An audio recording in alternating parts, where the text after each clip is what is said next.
First, all new at 5, an exclusive look at a stunning new perspective on gun violence. It spreads like an infectious disease.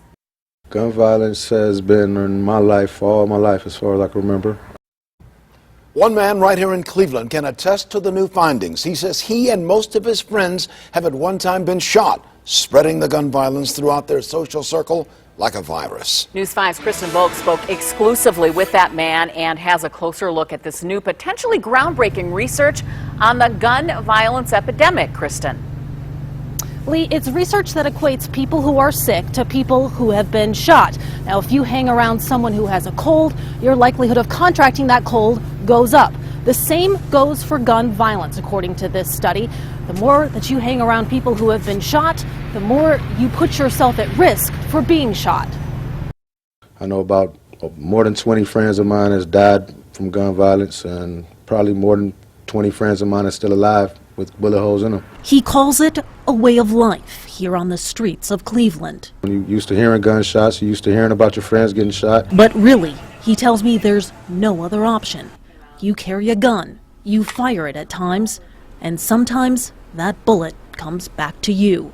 This man, who did not want to reveal his identity, got shot in the leg at just 13. If you base yourself around people that's, run around with guns all the time and play the game and, shoot them bang bang all the time, yeah, you're most likely going to be caught up in the crossfire or be likely to carry a gun yourself. It's the power of association, and it's the same perspective laid out in this new national study, saying gun violence spreads like an infectious disease.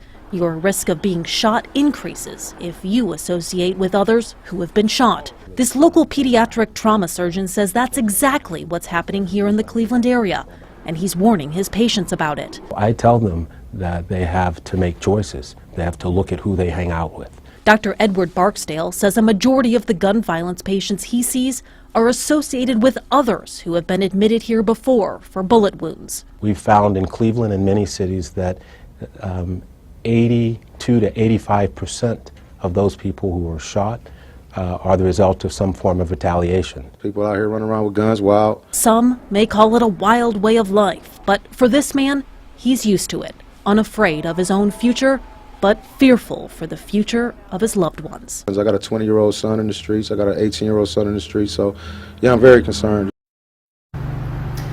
As for a solution, the man you just saw believes more gun control would help combat the problem. Dr. Barksdale believes there needs to be more of a philanthropic and scientific focus, studying this issue through medical, social, and law enforcement lenses.